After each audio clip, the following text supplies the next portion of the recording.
Hello friends, Radhe Radhe, Hare Krishna. Welcome back to my channel. Friends, आज हम बात करेंगे अध्याय 13, 14, 15, 16 और अध्याय 17 के बारे में। कल हमने बात करी थी अध्याय 12 के बारे में। अध्याय 12 में हमने पढ़ा था कि मनुष्य बुरी गति को प्राप्त होता है। मनुष्य सदैव धर्म के कार्यों से ही स्वर्ग प्राप्त कर सकता है, इसलिए बाल्य अवस्था से ही धर्म के कार्यों का अभ्यास आपको जरूर से करना चाहिए। ये था अध्याय 12। इसकी आगे की कथा अध्याय 13 में आपको सुनाती हूँ। तो चलते हैं अध्याय 13 की तरफ। विकुंडल कहने लगा कि तुम्हारे वचनों से मेरा चित्त अति प्रसन्न हुआ है, क्योंकि सज्जनों के वचन सदैव गंगा जल के सदृश पापों का नाश करने वाले होते हैं। उपकार करना तथा मीठा बोलना सज्जनों का स्वभाव ही होता है, जैसे अमृत मंडल चंद्रमा को भी ठंडा कर देता है। अब कृपा करके यह भी बतलाइए कि किस प्रकार मेरे भाई का नरक से उद्धार हो सकता है। तब दूत कुछ देर ज्ञान दृष्टि से विचार कर मित्रता रूपी रस्से से बंधा हुआ बोला कि हे वैश्य, यदि तुम अपने भाई के लिए स्वर्ग की कामना करते हो तो जल्द ही अपने 8 जन्म के पुण्य फल को उसके निमित्त अर्पण कर दो।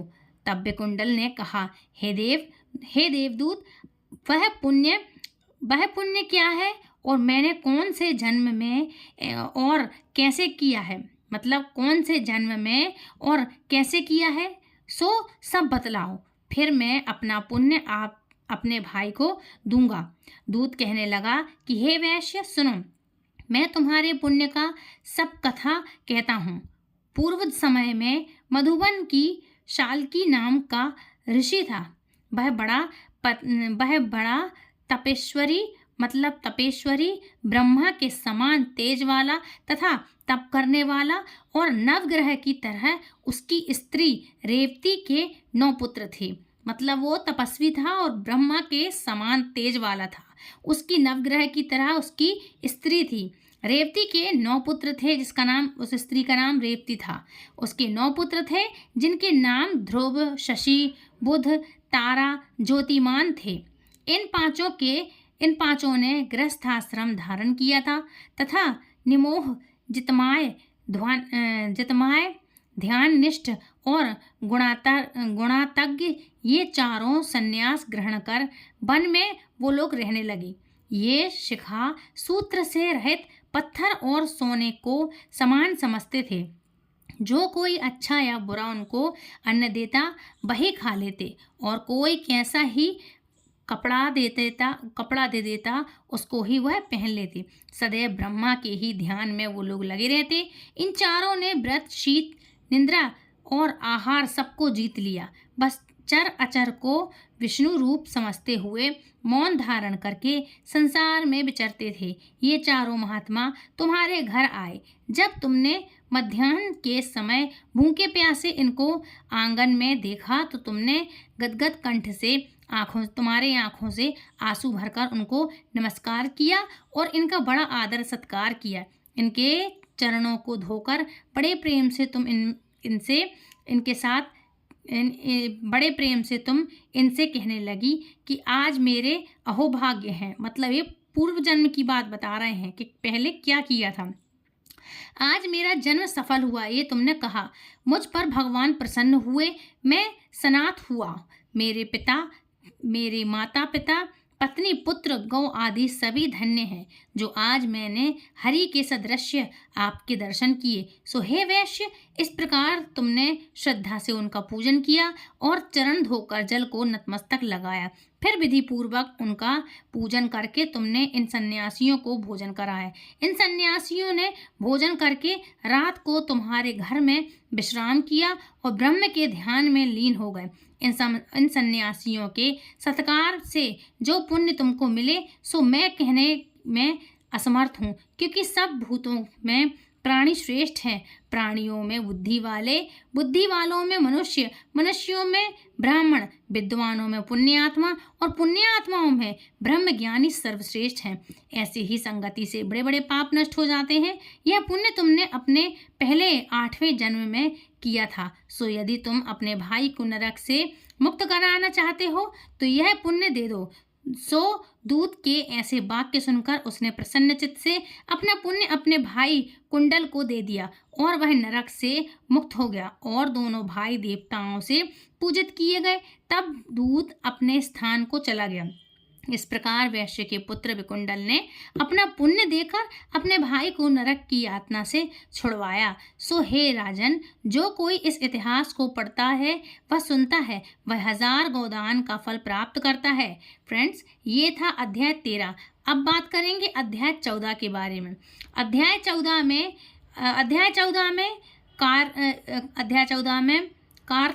कार्तिक वीर्य जी बोले कि हे विप्र श्रेष्ठ, किस प्रकार एक वैश्य माघ स्नान के पुण्य से पापों से मुक्त होकर दूसरे के साथ स्वर्ग को गया, सो मुझसे कहिए। तब दत्तात्रेय जी कहने लगे कि जल स्वभाव से ही उज्ज्वल, निर्मल, शुद्ध मलनाशक और पापों को धोने वाला है। जल सब प्राणियों का पोषण करने वाला है, ऐसा वेदों ने कहा है। मकर के सूर्य माघ मास में गौ के पैर डूबने योग्य जल से भी स्नान करने से मनुष्य स्वर्ग को प्राप्त होता है। यदि सारा मास स्नान करने से अशक्त हो तो 3 दिन ही स्नान करने से पापों का नाश होता है। जो व्यक्ति थोड़ा ही दान करे वह भी धनी और दीर्घायु होता है। 5 दिन स्नान करने से चंद्रमा के सदृश्य शोभायमान होता है। इसलिए अपना शुभ चाहने वालों को माघ से 12 स्नान करना चाहिए। अब माघ में स्नान करने वालों के निमित्त नियम कहता हूँ। अधिक भोजन का उपयोग नहीं करना चाहिए, मतलब अधिक भोजन नहीं खाना चाहिए। भूमि पर सोना चाहिए। भगवान की त्रिकाल पूजा करनी चाहिए। ईंधन, वस्त्र, कंबल, जूता, कुमकुम, घृत, तेल, कपास, रुई वस्त्र तथा अन्न का दान भी करना चाहिए। दूसरे की अग्नि ना तपे, ब्राह्मणों को भोजन कराए और उनको दक्षिणा दें तथा उनकी एकादशी के नियम से माघ स्नान का उद्यापन करें। भगवान से प्रार्थना करें कि हे देव, इन स्नान का मुझको यथोचित फल दीजिए। मौन रहकर मंत्र का उच्चारण करें, फिर भगवान का स्मरण करें। जो मनुष्य श्री गंगा जी में माघ मास में स्नान करते हैं वे 4000 युग तक स्वर्ग से नहीं गिरते। जो कोई माघ मास में गंगा और यमुना का स्नान करता है वह प्रतिदिन 1000 कपिला गौ के दान का फल पाता है। ये था अध्याय 14वां। अब अध्याय 15वें की बात करेंगे। अध्याय 14 संपन्न हुआ। अध्याय 15 में दत्तात्रेय जी कहने लगे कि हे राजन, प्रजापति ने पापों के नाश के लिए प्रयाग तीर्थ, मतलब जो प्रयागराज महाकुंभ चल रहा है, तो महाकुंभ प्रयाग तीर्थ की रचना की। सफेद मतलब गंगा जी और काली मतलब यमुना जी के जल की धारा में स्नान का महत्व भी भले प्रकार से सुनो। मतलब प्रयागराज में गंगा जी और यमुना जी का जो स्नान का फल होता है, उस स्नान की आप महिमा सुनिए। कौन कह रहा है? दत्तात्रेय जी कह रहे हैं। तो प्रजापति ने पापों के नाश के लिए तीर्थ की रचना की थी और गंगा जी और यमुना जी के जल की धारा से स्नान का महत्व भी भली भांति सुनाया है। वो सुना रहे हैं कि सुनो, जो इस संगम में माघ मास में स्नान करता है वह गर्भ योनि में नहीं आता। मतलब जो इस माघ मास में, जो हर साल आता है, माघ मास में स्नान करता है, वह इस पृथ्वी पर किसी भी के भी गर्भ में नहीं आता। मतलब वो इस संसार में नहीं आता दोबारा, उसको मोक्ष मिलता है। भगवान श्री हरि विष्णु की दुर्गम माया माघ में प्रयाग तीर्थ पर सब कुछ सारे कष्ट हैं, विपत्तियां हैं, सब कुछ नष्ट कर देती हैं। माघ मास में प्रयाग में स्नान करने से मनुष्य अच्छे भोगों को भोग करके ब्रह्मा को प्राप्त होता है। माघ मास तथा मकर के सूर्य में जो प्रयाग में स्नान करता है उसके पुण्यों की गिनती चित्रगुप्त भी नहीं कर पाते। और 100 वर्ष तक निराहार रह करके जो पुण्य प्राप्त होता है वही फल माघ मास में 3 दिन प्रयाग में स्नान करने से होता है। जो फल 100 वर्ष तक योग अभ्यास करने से मिलता है, जैसे सर्प पुरानी कैचुरी को छोड़कर नया रूप ग्रहण कर लेता है, वैसे ही माघ मास में स्नान करने से मनुष्य सभी पापों को छोड़कर स्वर्ग को प्राप्त होता है। परंतु गंगा यमुना के संगम में स्नान करने से हजारों गुना फल मिलता है। हे राजन, जिसको अमृत कहते हैं वह यह त्रिवेणी ही है। ब्रह्मा, शिव, रुद्र इत्यादि मरुगण, गंधर्व, लोकपाल, यक्ष, हुगाक, किन्नर, अणिमादि गुणों से सिद्ध तत्वज्ञानी ब्रह्माणी, पार्वती, लक्ष्मी, शची, नैना, अदिति संपूर्ण देव पत्नियां तथा नागों की स्त्रियां, घृताची, मेनका, उर्वशी, रंभा, तिलोकमा, अप्सरागण और सब पितर मनुष्यगण कलयुग में गुप्त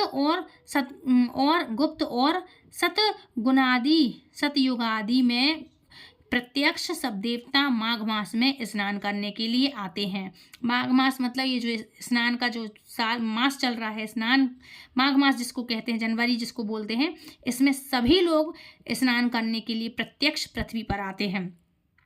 इन दिनों माघ मास में प्रयाग में स्नान करने जो भी फल मिलता है, स्नान करने से जो भी माघ मास में जो प्रयागराज में स्नान करने जाते हैं वह ईश्वर ही कह सकता है, मतलब वो भगवान ही इसकी महिमा सुना सकता है। मनुष्य में कहने की शक्ति नहीं है। ये चीज़ें जो बता रही हूँ मैं आपको, जो माघ मास में जो हर साल जो माघ मास आता है, मैं इसकी बात कर रही। अभी तो महाकुंभ चल रहा है, लेकिन जो हर साल माघ मास आता है, इसकी महिमा कहने का सामर्थ्य हम इंसानों में नहीं। इसकी महिमा तो भगवान श्री हरि विष्णु ही बता सकते हैं। हजारों अश्वमेध यज्ञ करने से भी यह फल प्राप्त नहीं होता। पूर्व समय में कांचन मालिनी ने इस स्नान का फल राक्षस को दिया था और इससे वह पापी मुक्त हो गया था। तो फ्रेंड्स, ये था अध्याय 15। अब बात करते हैं अध्याय 16 के बारे में। अध्याय 15 संपूर्ण हुआ। अध्याय 16 में कार्तवीर्य कहने लगा कि हे भगवान, वह राक्षस कौन था और कांचन मालिनी कौन थी? उसने अपना धर्म कैसे दिया और उनका साथ कैसे हुआ? हे ऋषि, अत्रि ऋषि की संतानों के सूर्य यह कथा सुनाकर मेरा कौतूहल दूर कीजिए। तब दत्तात्रेय जी कहने लगे कि राजन, इस पुरातन विचित्र इतिहास को सुनो। कांचन मालिनी नाम की एक सुंदर अप्सरा थी जो माघ मास में प्रयाग में स्नान करके कैलाश पर जा रही थी। तब उसको मार्ग में जाते हुए हिमालय के कुंज से एक घीर राक्षस ने देख लिया था। उस सोने जैसे तेज वाली, सुंदर कटी नजरों वाली, बड़े बड़े नेत्रों वाली, चंद्रमुखी, सुंदर केश और पीन पयोधर वाली सुंदर अप्सरा को देखकर उस राक्षस ने कहा कि हे सुंदरी कमल नयनी, तुम कौन हो? कहाँ से आ रही हो? तुम्हारे वस्त्र और वेणी भीगी हुई क्यों है? तुम आकाश मार्ग से कहाँ जाती हो और किस पुण्य के प्रताप से तुम्हारा शरीर ऐसा तेजस्वी और रूपवान, ऐसा मनोहर है? तुम्हारे गीले वस्त्र से मेरे मस्तक पर गिरे हुए एक बूंद जल से मेरे क्रूर मन को एकदम शांति प्राप्त हो गई है। इसका क्या कारण है? तुम बड़ी शीलवती प्रतीत होती हो, इसका कारण मुझसे कहिए। अप्सरा ने कहा कि हे राक्षस, सुनो, मैं काम रूपिणी अप्सरा हूँ। मैं प्रयाग में संगम में स्नान करके आ रही हूँ। इसी से मेरे वस्त्र भीगे हुए हैं। अब कैलाश पर जा रही हूँ, जहाँ पर श्री शिव निवास करते हैं। त्रिवेणी के जल से मेरी सब क्रूरता दूर हो गई, जिसके पुण्य के प्रभाव से मैं इतनी सुंदर और पार्वती जी के प्रिय सखी हुई हूँ। जो आश्चर्य देने वाला उदाहरण मुझसे ब्रह्मा जी ने कहा था, सो सुनो। मैं कलिंग देश के राजा की वेश्या थी। रूप, लावण्य और सुंदरता में अपूर्ण थी। मेरी सुंदरता पर सारा नगर मोहित था और मैंने अनेक प्रकार के भोग कर अनेक प्रकार के वस्त्र और आभूषणों की मेरे घर में कोई कमी नहीं थी। कई कामी पुरुष आपस में स्पर्धा ही से मृत्यु को प्राप्त हो गए। इस तरह उस नगर में बड़ी सुंदरता से यौवन व्यतीत हुआ मेरा और मैं वृद्धावस्था को प्राप्त हो गई।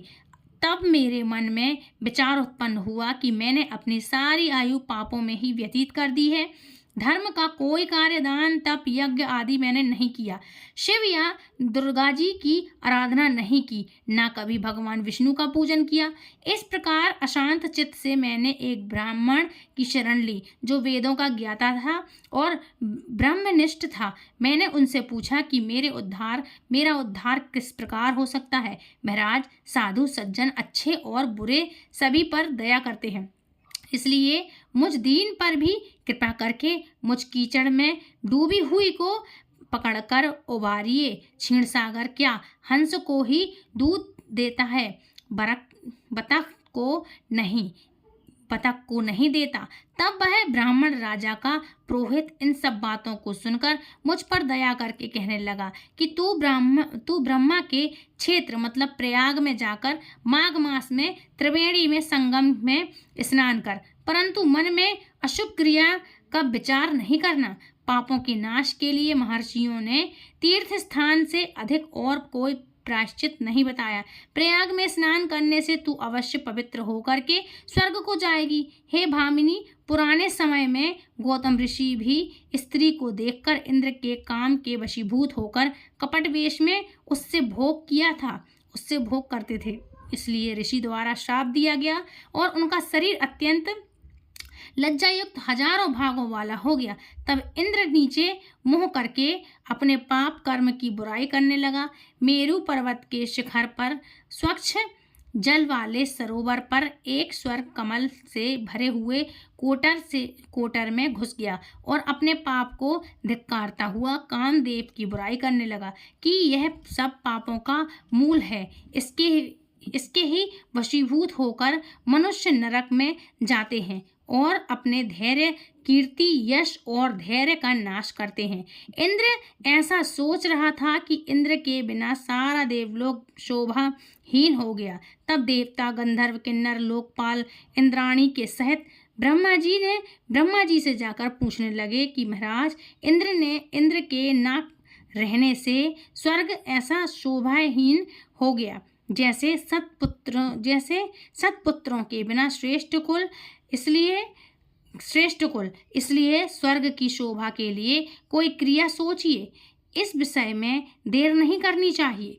तब बृहस्पति जी कहने लगे कि हे इंद्र ने बिना सोचे विचारे जो कर्म किया है उसका फल भोग रहा है, सो वह कहाँ है? मैं यह सब जानता हूँ। फिर गुरुजी ने सबको साथ लेकर के स्वर्ण कमलों से युक्त बड़े सरोवर में इंद्र को देखा, जिसका मुख मलिन और आंखें बंद थीं। तब इंद्र ने बृहस्पति जी के चरणों को पकड़कर कहा कि इस पाप से उद्धार करके आप मेरी रक्षा कीजिए। तब बृहस्पति जी ने इंद्र से कहा कि प्रयाग में स्नान करने से ही तुम पाप मुक्त हो जाओगी। तब इंद्र सहित सबने ही प्रयाग में जाकर संगम में स्नान किया और त्रिवेणी स्नान से इंद्र पाप मुक्त हो गए। तब बृहस्पति जी ने इंद्र को वरदान दिया कि तुम्हारे शरीर में जितने भाग हैं सब नष्ट हो जाएंगे। तब इंद्र ब्राह्मण के वर से 1000 नेत्रों से ऐसा सुशोभित हुआ जैसे मानसरोवर में कमल शोभायमान होते हैं। ये था अध्याय 15। अब ये 16वां अध्याय था। अब अध्याय 17वें में इस तरह से ये इन्होंने इसकी व्याख्या की है कि अप्सरा कहने लगी कि हे राक्षस, वह ब्राह्मण कहने लगा कि इंद्र इस प्रकार अपनी अमरावती पुरी को गया, सो हे कल्याणी, तुम भी देवताओं से सेवा किए जाने वाले प्रयाग में माघ मास में स्नान करने से निष्पाप होकर स्वर्ग में जाओगी। सो मैंने उस ब्राह्मण के यह वचन सुनकर उसके पैर पकड़ करके प्रणाम किया और घर में आकर सब भाई बांधव, नौकर चाकर, धन आदि त्याग कर शरीर को नष्ट होने वाली वस्तु समझकर घर से निकली और माघ में गंगा यमुना के संगम पर जाकर स्नान किया। सो हे निशाचर, 3 दिन के स्नान से मेरे सब पाप नष्ट हो गए और 27वें दिन पुण्य से मैं देवता हो गई और पार्वती जी की सखी होकर सुख से निवास करती हूँ, इसलिए मैं प्रयाग के महात्म्य को याद करके सब देवताओं के सहित माघ में प्रयाग स्नान करती हूँ। सो मैंने अपना यह सब वृतांत तुमसे कहा। तुम भी इस योनि में पड़ने और कुरूप होने का सब कारण कहो। तुम्हारी दाढ़ी और मूछें बहुत बड़ी बड़ी हो गई हैं और पार्वती की गुफा में वास करते हो। निशाचर कहने लगा कि हे भद्रे, सज्जनों से युक्त बात कहने में भी कोई हानि नहीं होती। मुझको अब कोई संशय नहीं रहा कि मेरा उद्धार तुमसे ही होगा। सो मैं अपना सब वृतांत तुमसे कहता हूँ। मैं काशी में वेदों का ज्ञाता था और बड़े उच्च कुल में ब्राह्मण के घर में जन्म लिया था। मैंने राजा, पापी, शूद्र तथा वेश्यों से अनेक प्रकार के दान लिए। मैंने दान लेने में चंडाल को भी नहीं छोड़ा। उस जन्म में मैंने कोई भी धर्म नहीं किया, वहीं पर ही मृत्यु को प्राप्त हो गया। तीर्थ स्थान पर मरने के कारण नरक में नहीं गया। पहले 2 बार गिद्ध योनि में, 3 बार व्याघ्र योनि में और 2 बार सर्प योनि में, 1 बार उल्लू की योनि में और अब 10वीं बार राक्षस हुआ हूँ और सैकड़ों वर्षों से इसी योनि में हूँ। इस स्थान को 3 योजन तक मैंने जंतुहीन कर दिया है। बिना अपराध के बहुत से प्राणियों को मैंने नष्ट किया है। इस कारण से मेरा मन अत्यंत दुखी है। तुम्हारे दर्शन से चित्त में कुछ शांति अवश्य आई है, क्योंकि सज्जनों का संग तुरंत ही सुखदायी होता है। मैंने अपने दुख के कारण आपसे कहे हैं और सज्जन लोग सदैव दूसरों के दुखों से दुखी होते हैं। अब यह बताओ कि इस दुख रूपी समुद्र को कैसे पार कर सकता हूँ मैं? क्या क्षीर सागर हंस को ही दूध देता है, बगुले को नहीं देता? दत्तात्रेय जी कहने लगे कि इस प्रकार उसके वचन सुनकर कांचन मालिनी कहने लगी कि हे राक्षस, मैं अवश्य तुम्हारा कल्याण करूंगी। मैंने दृढ़ प्रतिज्ञा की है, तुम्हारी मुक्ति के लिए प्रयत्न करूंगी। मैंने बहुत बार प्रयाग में स्नान किया है। वेद जानने वाले ऋषियों ने दुखी को दान देने की प्रशंसा की है। समुद्र में जल बरसाने से क्या लाभ? प्रयाग में स्नान करने का एक बार फल मैं तुम्हें देती हूँ, उसी से तुमको स्वर्ग की प्राप्ति होगी। उसके फल का अनुभव मैं कर चुकी हूँ।